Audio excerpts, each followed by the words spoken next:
కథావాణికి స్వాగతం. కథావాణి శ్రోతలందరికీ చెప్పాలని ఉందికి స్వాగతం. ఈనాటి మన చెప్పాలని ఉంది టాపిక్ ప్రపంచం మొత్తంలోనే ఒక బర్నింగ్ ప్రాబ్లంగా తయారైన నగరీకరణ లేక పట్టణీకరణ. కనుక ఇంకేమాత్రం ఆలస్యం చేయకుండా దీని పూర్వాపరాలను గురించి మాట్లాడుకుందాం. అందరూ అనుకుంటున్నట్టు ఈ ఆధునిక యుగంలో మాత్రమే కాకుండా పురాణ యుగం నుంచి కూడా నగరాలకు ప్రత్యేక ప్రాధాన్యం ఉండేది. ప్రబంధాల లక్షణాలలో ఒకటైన అష్టాదశ వర్ణనలలో అంటే 18 రకాల వర్ణనలలో నగర వర్ణన కూడా ఒకటి. అందుకే కావ్యాలలో అయోధ్యాపురి వర్ణన, మిథిలా నగర వర్ణన, హస్తినాపుర వర్ణన అంటూ ఇలా అనేక పట్టణాల వర్ణన పేజీలకు పేజీలు కవులచే రచించబడింది. ఆ పురంలో మేడలు ఎంత ఎత్తుగా ఉండేవి, ద్వారాలకు గవాక్షాల తలుపులకు బంగారు తాపడాలు పెట్టి ఎలా నిర్మించేవారు, ఆ పురంలో పారునీటి వ్యవస్థ ఎలా ఉండేది, ప్రజలు ధనధాన్య సంపదలతో ఎంత వైభవంగా తులతూగేవారు, రాజుచే ధర్మ సంస్థాపన ఎలా చేయబడింది వంటి వివరాలన్నీ పూసగుచ్చినట్టు కవులు వర్ణించారు. అదంతా చదువుతుంటే ఆ రాజుల కాలంలో పట్టణాలు ఎంత అందంగా ఐశ్వర్యవంతంగా వెలుసిల్లాయో కదా అని మనం అబ్బురపడుక మానం. అలాంటి పట్టణాల నుంచి రాజులు రాజ్యపాలన చేసేవాళ్ళు. ఇక ఈ రోజుల్లోనైతే సిటీలుగా పిలువబడే పట్టణాలు పరిపాలనా కేంద్రాలుగానే కాక వ్యాపార కేంద్రాలుగా, విలాస జీవితాలకు ఆలవాలంగా ఎలా ఒక వెలిగిపోతున్నాయో నేను ప్రత్యేకంగా చెప్పనవసరం లేదు. మీకందరికీ తెలిసిన విషయమే. వ్యాపార కేంద్రం ముంబై, పరిపాలనా యంత్రాంగ కేంద్రం ఢిల్లీ, ఐటీ రంగానికి ఆటపట్టు బెంగళూరు అంటూ ఇలా పేర్లు పెట్టుకొని ఒక్కో సిటీకి ఒక్కో ప్రాధాన్యతను, విలువను, గుర్తింపును ఇస్తూ వస్తున్నాం. ప్రజాకవి వేమన ఏనాడో అన్నాడు కదా, అప్పిచ్చువాడు వైద్యుడు ఎప్పుడూ ఎడతెగక పారే ఏరు, లేని ఊళ్ళల్లో ప్రజలు స్థిర నివాసం ఏర్పరచుకోకూడదు అని. ఆ కాన్సెప్ట్ అప్పటిదే కాదు, ఇప్పటికీ కొనసాగుతూ వస్తున్నదే. బెల్లం ఉన్న చోటే ఈగలన్నీ వచ్చి ముసురుతాయి అన్నట్టు సౌకర్యాలన్నీ ఉన్న చోటికే జనం బ్రతుకు తెరువుకు వచ్చి చేరతారు. నివాసయోగ్యమైన స్థలాలలో ఇళ్ళు, తాగటానికి వాడుకోవటానికి నీటి సమృద్ధి, మంచి నీటిపారుదల వ్యవస్థ అంటే డ్రైనేజీ, రైళ్లు, మెట్రోలు, బస్సులు, విమానాలు వంటి ప్రయాణ సౌకర్యాలు, అధిక జనాభా ఇవన్నీ ఉన్న చోటనే జనం చేరతారు. మారుమూల పల్లెటూర్లలో ఉంటే ఇవేవీ ఉండవు. వస్తు కొనుగోలుకు జనం ఉండరు. పెద్ద పెద్ద చదువులు చదువుకోవటానికి కాలేజీలు, ఉద్యోగాలు చేయటానికి ఆఫీసులు, ఐటీ కంపెనీలు ఉండవు. మనిషి వైజ్ఞానికంగా, ఆర్థికంగా, వ్యక్తిత్వపరంగా ఎదగటానికి అవకాశాలు ఉండవు. అందుకే పల్లెల నుంచి జనం, ముఖ్యంగా యువత పెట్టెబేడ సర్దుకొని పట్టణాలకు పొలోమంటూ తరలి వెళ్ళిపోతున్నారు.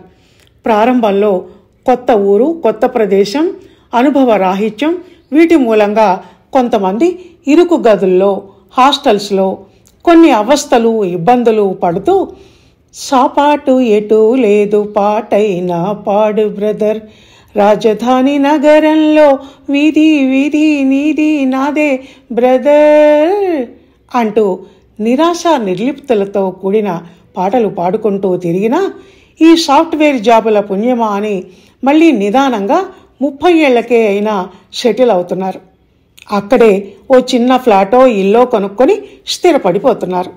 పట్టణ జీవితంలో ఏవేవో వినోదాలు, విలాసాలు ఉంటాయని, పట్టణంలో ఉంటే గొప్పని భ్రమపడుతూ చాలామంది పల్లెవాసులు సైతం సిటీకి ఆకర్షితులు అవుతున్నారు. ఇక్కడుంటే ఏముంది, మట్టి పిసుక్కుంటూ బురదలో అరక దున్నుకుంటూ మోటు బతుకు బతకటమేగా అంటూ గొడ్డు గోదా, పొలము పుట్రా అమ్మేసుకొని నగరాలకి తరలి వెళ్ళిపోతున్నారు. వెళ్ళాక కొంతమంది ఏం కోల్పోయామో తెలుసుకొని ఉన్న ఊరు కన్న తల్లి లాంటిది, నోటికింత ముద్దనందించే భూమి తల్లిని వదులుకొని వచ్చాం అని బాధపడేవాళ్ళు, పశ్చాత్తాపపడేవాళ్ళు కొందరైతే మరికొంతమంది ఇప్పుడు నేను నగరవాసిని అనుకుంటూ కాలర్ ఎగరేస్తూ అక్కడే ఎలాగో ఒకలా బ్రతికే వాళ్ళు మరికొంతమంది. సిటీలో సినిమాలు, పబ్బులు, క్లబ్బులు ఉంటాయి. రోడ్ల మీద తిరగటానికి బైకులు, కార్లు కొనుక్కోవచ్చు. అక్కడ ఇళ్ళు కూడా క్లాస్గా కడతారు. అందులో ఫర్నిచర్ భలే బాగుంటుంది. చొక్కా మడత నలగకుండా సోఫా మీద కూర్చొని కాలికి మట్టి అంటకుండా కార్పెట్ మీద నడుస్తూ రాజాలా బ్రతకొచ్చు. ఒక క్లాసు, ఒక హోదా, దర్జా, స్టేటస్ వచ్చేది సిటీ లైఫ్లోనే.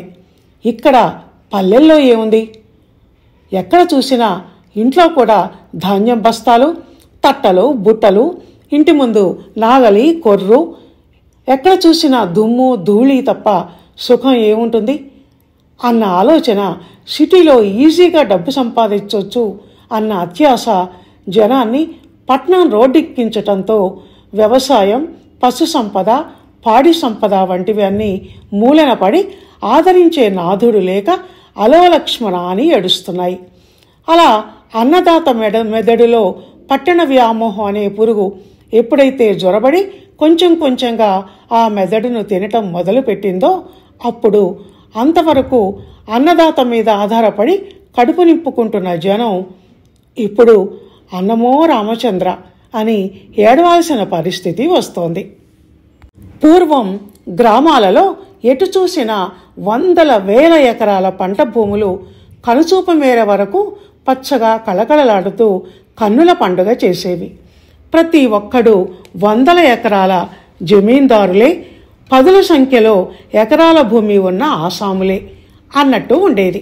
ప్రతి ముంగిలి బండి, ఎడ్లు, పాలిచ్చే గేదెలు, ఆవుల అంబారావాలతో మురిసిపోయేవి. సంక్రాంతి రోజుల్లో బండ్ల కొద్దీ ఇంటికొస్తున్న ధాన్యం బస్తాలను చూసి రైతు మనసు మురిసిపోయేది. నేను అన్నదాతను, అన్నపూర్ణ నా ఇలవేల్పు అంటూ అరచేతి వంక చూసుకొని మురిసిపోయేవాడు. కానీ ఇప్పుడు రోజులు మారిపోయాయి. నేను వ్యవసాయదారుడిని అని చెప్పుకోవటానికి రైతు సిగ్గుపడిపోతున్నాడు.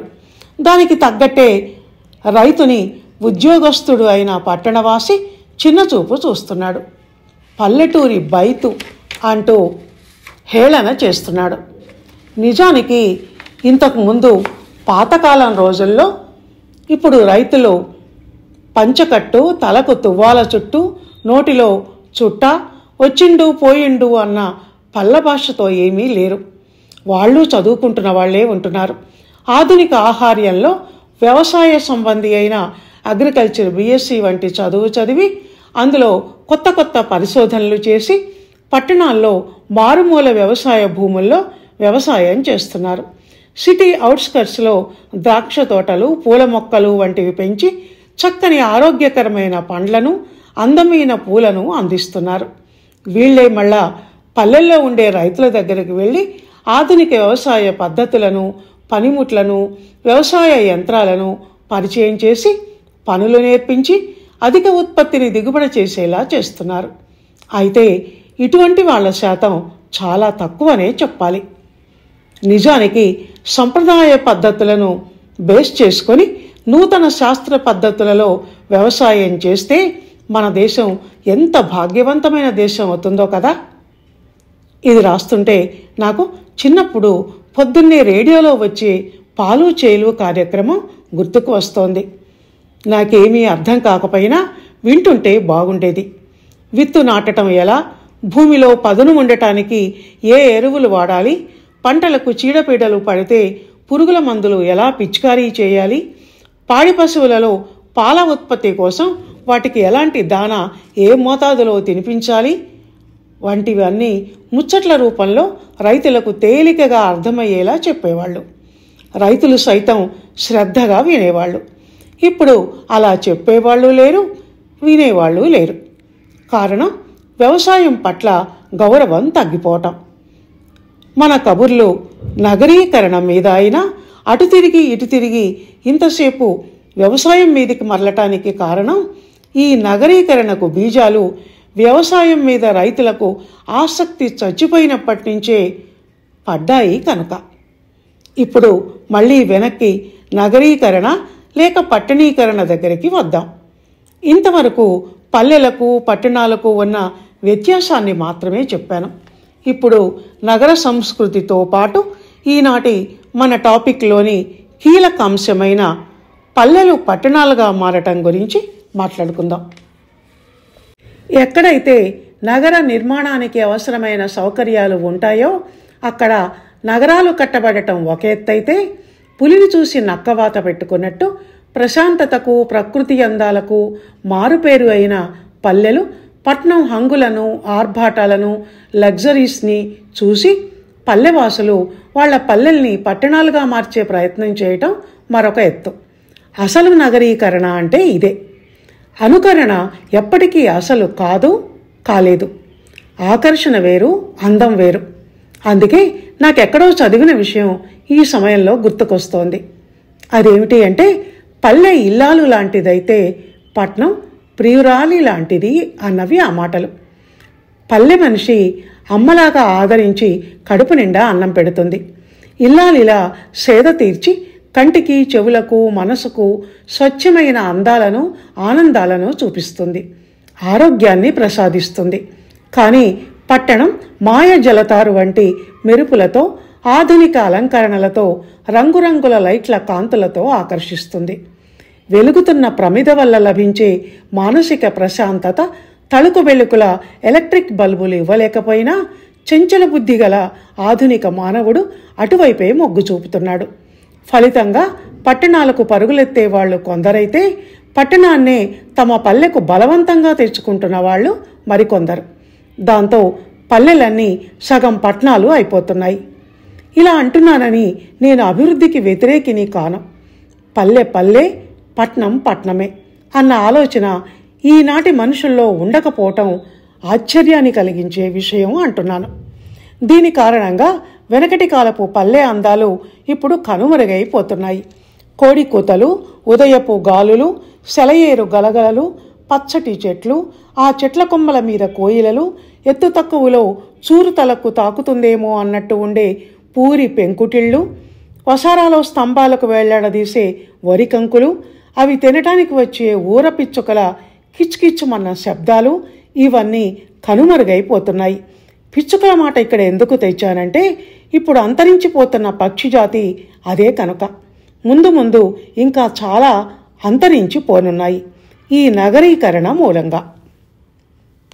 అటు పట్టణాలలోనూ ఇటు పల్లెల్లోనూ కూడా పచ్చని చెట్లు కొట్టి వెంచర్లు చేస్తున్నారు రియల్ ఎస్టేట్ దందా చేసేవాళ్ళు. పంట పొలాల్లో ఫ్లాట్స్తో నిండిన బహుళ అంతస్తుల అపార్ట్మెంట్స్ వచ్చేస్తున్నాయి. హైదరాబాద్కు 15-20 మైళ్ళ దూరంలోనే మన వెంచర్ అంటూ ప్రకటనలు రావటం మనం రోజు గమనిస్తూ ఉంటాం కదా. సిటీ అవుట్స్కర్ట్స్లో ఉన్న గ్రామాల భూములను ఆ గ్రామవాసులకు అధిక డబ్బు ఎరచూపి కొల్లగొట్టేస్తున్నారు. ప్లాట్ల వ్యాపారం చేసుకునే వాళ్ళు ఇప్పుడు సిటీ అంచుల్లో మాత్రమే ఉన్నారు. ముందు ముందు దేశాన్ని మొత్తం నగరీకరణ ఉచ్చులో బిగించేస్తారు. ఇప్పుడు నగరాలు వెనకటి రోజుల్లో మనం కావ్యాల్లో చదువుకున్న అందమైన నగరాలేమీ కావు. మ్యాన్ మేడ్ సంప్రదాయం పోయి మిషన్ మేడ్ మోడర్న్ కల్చర్ ఎప్పుడైతే వచ్చిందో అప్పుడే నగరాలలో ఎక్కడ పడితే అక్కడ, ఆఖరికి ఊరి నడిబొడ్డున కూడా ఫ్యాక్టరీలు వెలిసి వాటి పొగగొట్టాల ద్వారా, వ్యర్థాల విడుదల ద్వారా నగరంలో వీచే గాలిని, ప్రవహించే తాగునీటిని, పండే భూమిని అన్నింటినీ కాలుష్య కాసారంగా మార్చేశాయి. అందుకు ఉదాహరణగా మన దేశ రాజధాని అయిన ఢిల్లీ దుస్థితి ఒక్కటి చాలు. రోజు రోజుకు అక్కడ కాలుష్య శాతం పెరిగిపోయి జనం ఆక్సిజన్ సిలిండర్లు వీపుకు కట్టుకొని తిరగాల్సిన పరిస్థితి రాబోతోంది. ఇంతకుముందు నగరం అంటే ఇలా ఫ్యాక్టరీ గొట్టాల పొగ గురించి మాత్రమే నెగటివ్గా మాట్లాడుకునేవాళ్ళు. వాటిని మించిన మరో కొత్త కాలుష్యం సెల్ టవర్స్ నుంచి వెలువడే రేడియేషన్. అది ఆకాశమంత ఎత్తుకు ఎదిగి ఓజోన్ పొరను కూడా చీల్చనుందట. కనుక నగరవాసులు బీ కేర్ఫుల్ అని చెబుదామంటే పల్లెల్లోనూ అదే పరిస్థితి కావటంతో తమ్ముడు జరభద్రం అని చెప్పాల్సి వస్తోంది. మనం మధ్యలో సగం వయసు అయిపోయాక మొదలుపెట్టాము ఈ సెల్ ఫోన్లని వాడటం. కానీ ఈరోజు పుట్టిన పిల్లల పరిస్థితి ఇంకో 30-40 ఏళ్ల తర్వాత ఏంటి అని ఆలోచిస్తుంటే గుండె ఠారెత్తిపోవటం లేదు. ఇలా చెప్పుకుంటూ పోతే ఇంకా చాలా ఉంది కథావాణి శ్రోతలు. రాస్తూ పోతుంటే ఎన్ని పేజీలైనా సరిపోవు, మాట్లాడుతుంటే ఎన్ని నిమిషాలైనా సరిపోవు అన్నట్టుంది పరిస్థితి తీవ్రత. ఇంకా నేను చెప్పేది చెప్పాను, మిమ్మల్ని ఆలోచించమంటూ ఇంకా ముగిస్తాను. ధన్యవాదాలు.